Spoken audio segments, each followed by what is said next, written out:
I'm Steve Lascazzo, and this is The Way.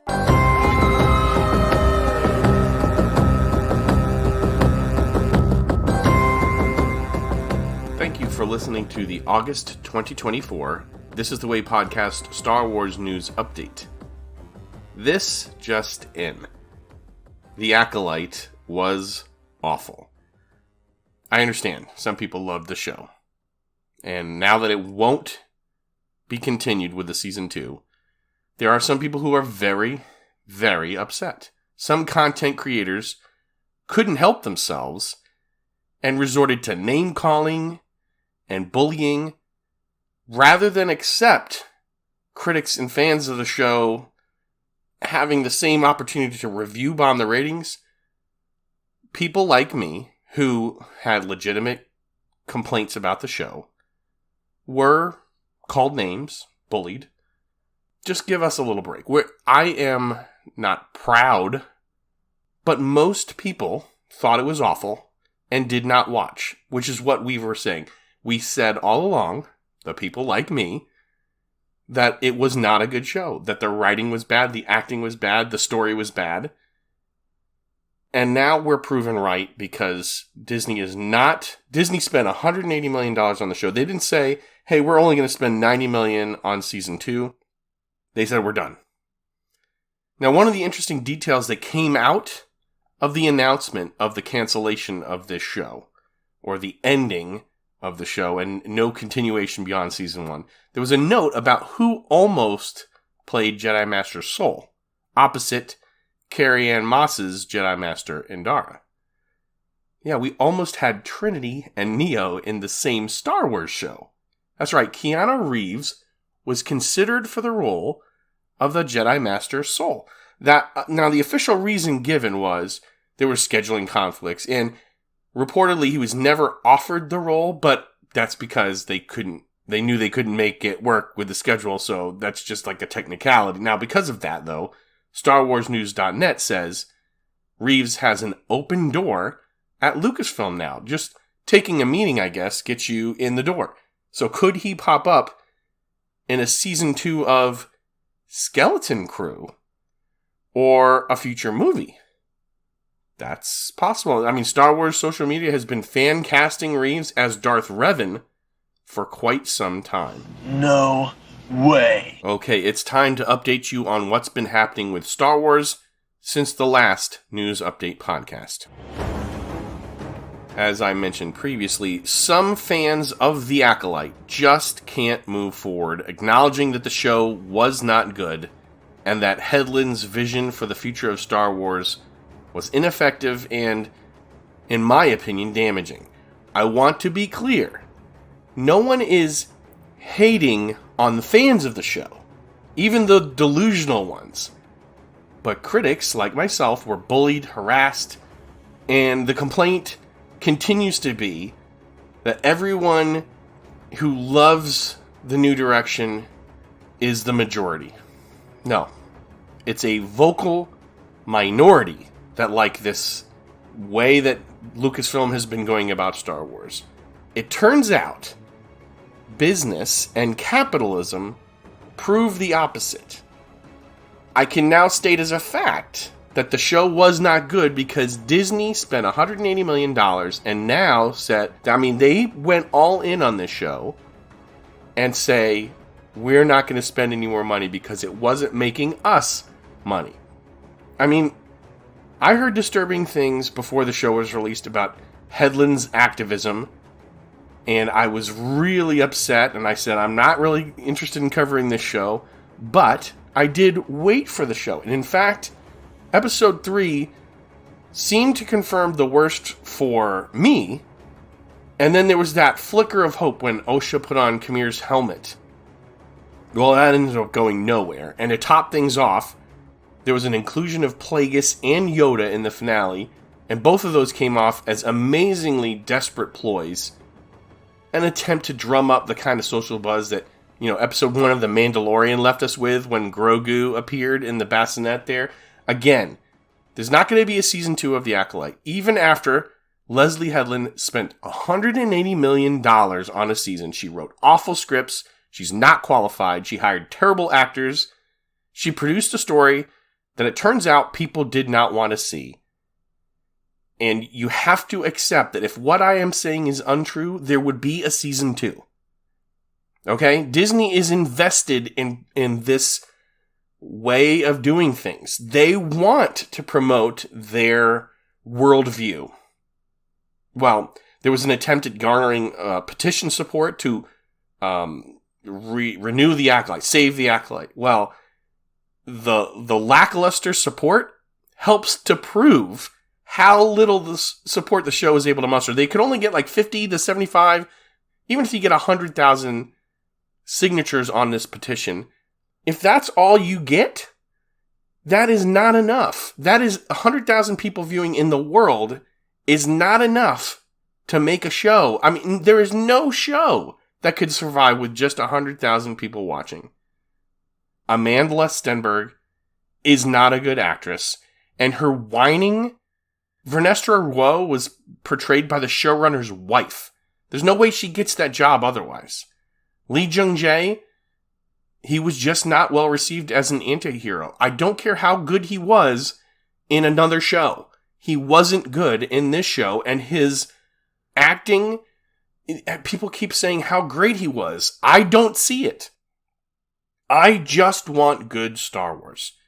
The story in The Acolyte was awful. It was full of inconsistencies and nonsensical beats. I'm not saying it was lore-breaking. It doesn't have to be. If it doesn't make sense, it's not good. Even if you incorporate legends or even High Republic printed media, the story was still bad. So I consider the non-renewal of The Acolyte a victory for real Star Wars fans. And I hate even saying real Star Wars fans. It's not one to rejoice openly about, because the show had to be that bad for Disney and Lucasfilm to cut their losses. I hope this is the last time I ever have to speak about this show. I mean, they spent $180 million on a season because they were hoping that if we throw enough money at this, it'll work. But they continue to hire people who want to tell bad stories. Only after they put that show out and they promoted it and they put everything they had behind it were they proven wrong. And I don't think Lucasfilm is going to learn a lesson here.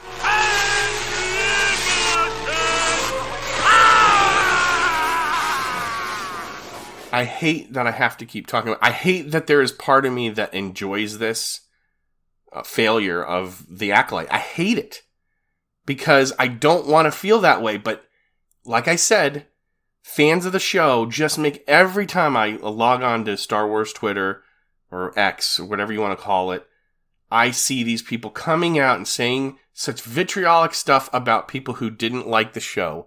So they're opening the door to attacks on themselves. Okay, then. I mean, it's all ad hominem. They don't have support for the show. They just talk about how much they like it. You are allowed to like whatever you want. But you can't gaslight me into thinking that my opinions mean nothing. Very well. So if you're a Star Wars fan, like me, you can now look forward to the next show that's going to stream, and you can have hope, right? It's going to be Skeleton Crew in December. The show tells the story of 4 kids finding themselves lost in the vastness of the galaxy, and they're trying to find their way home. I've been saying that it's Goonies in space, or whatever you want to call it, Goonies in Star Wars. There are human children, Wim, KB, and Fern. They're accompanied by an Ortolan. That's the blue-skinned Max Rebo-like character. That kid's name is Neil. And there is a trailer that's finally available online. A droid named SM33, or SME, helps these kids pirate an old ship.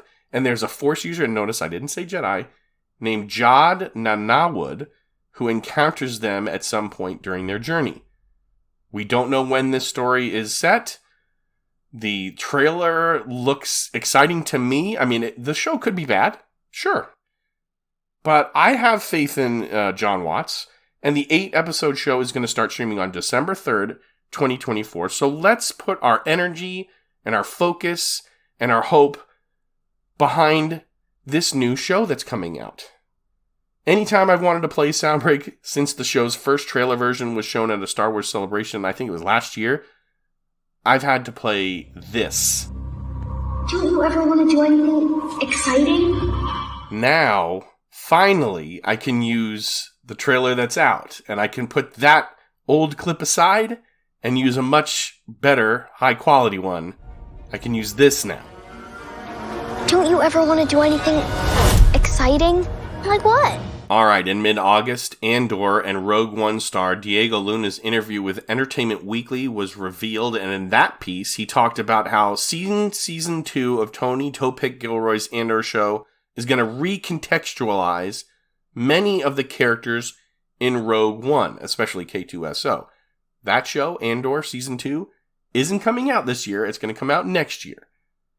But I'm still really excited for that show because it was very well done, and I actually enjoyed Rogue One quite a bit. Yeah? Good. Now, some of the story wasn't great. I didn't like the Boar Gullet. I think Saw's entire operation could have been fleshed out a little bit more, but guess what?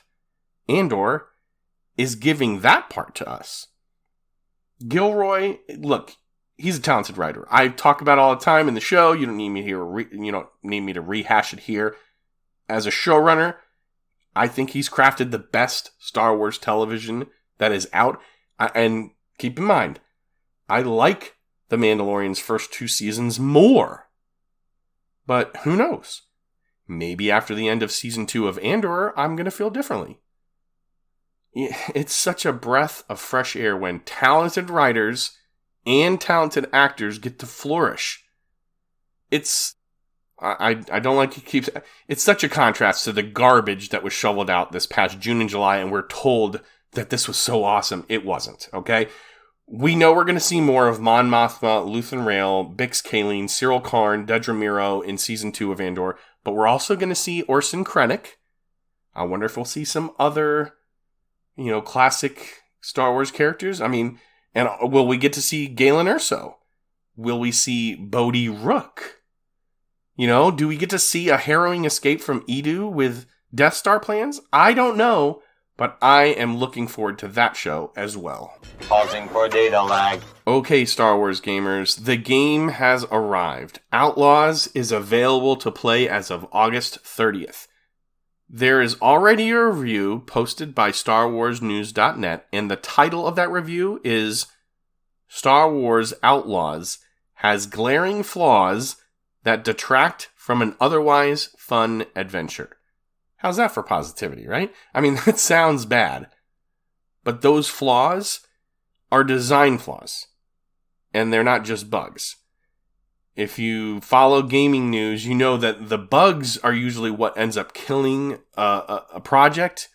Like if it has a really buggy release. I mean, you can find examples on the internet of that, but they're not game-breaking bugs that are available in this game. There are some, but there's so many other AAA games that get plagued with bugs that end up taking the focus of the game off the game being released and then onto, oh man, they released this and it wasn't ready. Well, I read the accompanying article on SWNN for Star Wars Outlaws, and it seems like I'm not. This is my opinion. It seems like a poorly designed game with few bugs ends up being better than a bug and glitch heavy experience where they promise you all this stuff and then you try to play it and there's just too many bugs. The game does seem to have a rockier release than something like Jedi Fallen Order or Survivor. But if you're paying $100 for an early release, maybe it's better to just be able to play it and not have a lot to play. Now, there are going to be DLCs that are coming out, like you might be disappointed to hear things like Lando Calrissian and Hondo Anaka. That content is going to come later. It's promised, but it comes later as separate DLC, downloadable content. There are storylines that are locked behind bundles, so you can either get those by paying more up front or later, maybe a la carte. Like there's a expansion or DLC wildcard that comes out this fall, and I think that's the Lando stuff. And people who purchase the season pass for the game get Hunter's Legacy and Ronin Cartel when those events trigger. And then in spring 2025, A Pirate's Fortune featuring Onaka is going to release with a second story pack. So why build this game up and then only release a little bit? I think it's for the reason I stated earlier. You want a game that you can play, that's polished, and then promises more coming, that rather than spending $100 and then well, that's all you get. Now, in addition, a day one exclusive mission featuring Han Solo and Chewbacca-themed outfits is only going to be available for season pass holders, and likewise, an additional mission with Jabba the Hutt is behind a paywall.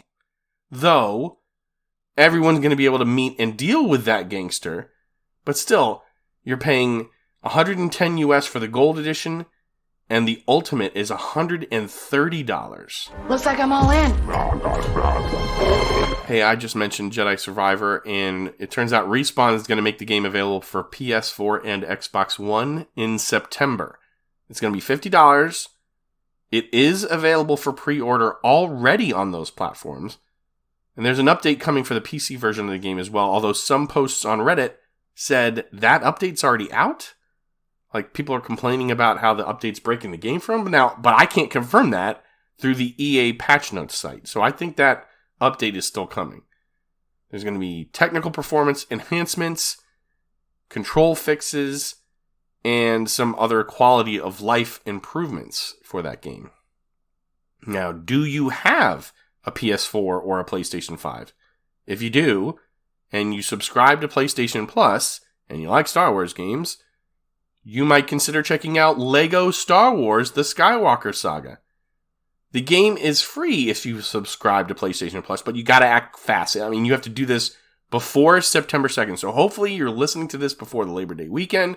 And again, it's only for PlayStation Plus subscribers. It's like the game system, so you gotta select and download the game before September 2nd in order to, have access to it afterwards. And I think that's how it works. I don't know. There's a good chance if you have the console, you're already subscribed to their online services. So definitely check that out. And at the very least, maybe you have something to play over Labor Day weekend. Aha! One more gaming news note. The lead writer for Star Wars Eclipse has left the producing company Quantic Dream. Eclipse has been in development for a long time. I know that I talked about it a couple years ago. I think Adam Williams, the lead writer, left that project to form his own studio. Now, the 2021 Game Awards was when the trailer for the game was released. There have been only development issues reported since then. Nothing like, the game's going to be released in 2024 or anything like that. A developer actually stated back in 2023 that the game was, quote, still simmering. But if you lose the lead writer at this point, doesn't that kill a game? I don't know. There could be a PR boost from announcing a new writer, and that might help rejuvenate the project, but as for now, it looks really bad for Star Wars Eclipse. The Force is back. The rebels won't tire till they see the last of the Empire, and Kenner's there with Star Wars Return of the Jedi Collection. I'm off to rescue R2-D2. Now it's time to talk to you collectors. We knew that K2SO was coming in Andor Season 2 because, he wasn't out in Season 1, and when else would he be? He's got to be there at the beginning of Rogue One.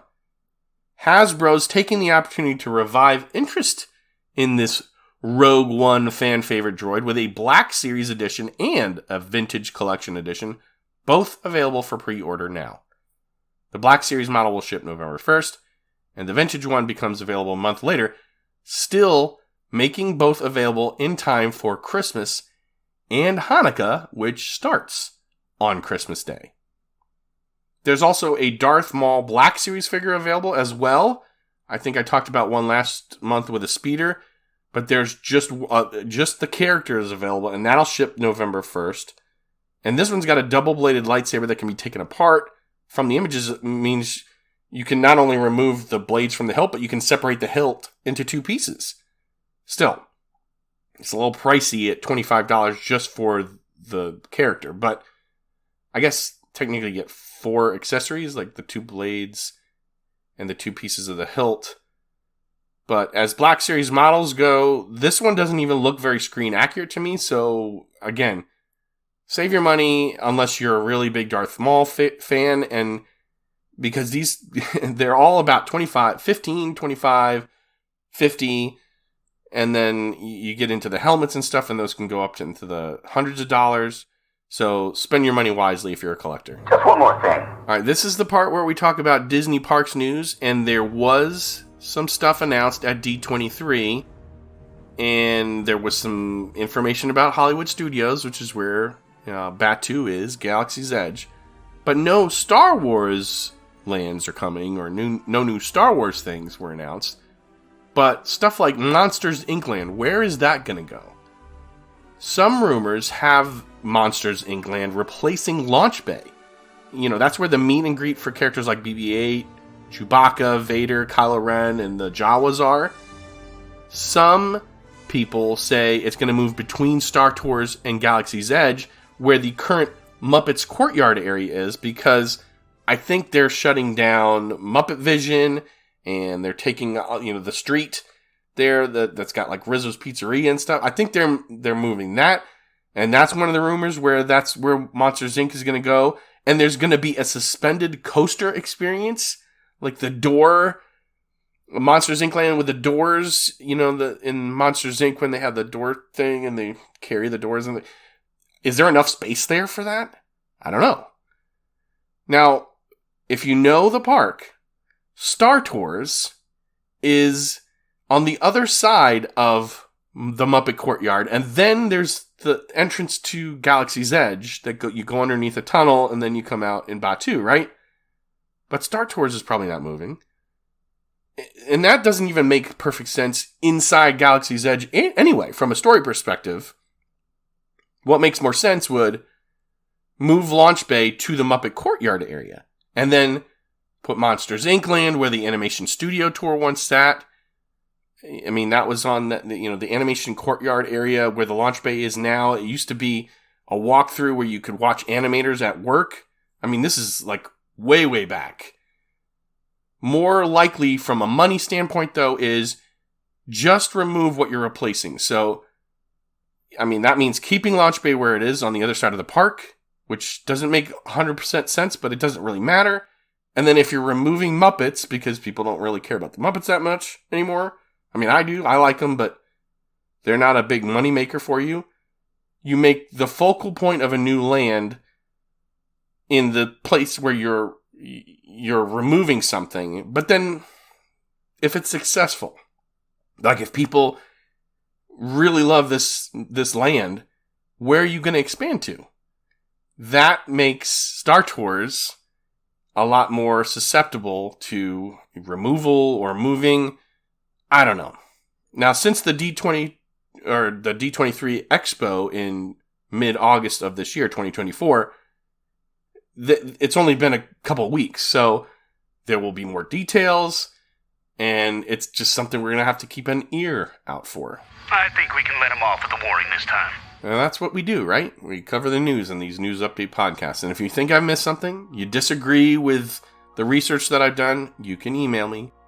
thisisthewaypodcast@gmail.com. And you can interact with This Is The Way Podcast on X.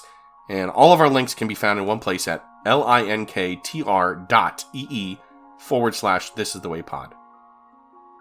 Thank you so much for joining me for This Is The Way Podcast's August 2024 Star Wars News Update episode. I'm your host, Steve Lascalzo, and may the Force be with you always.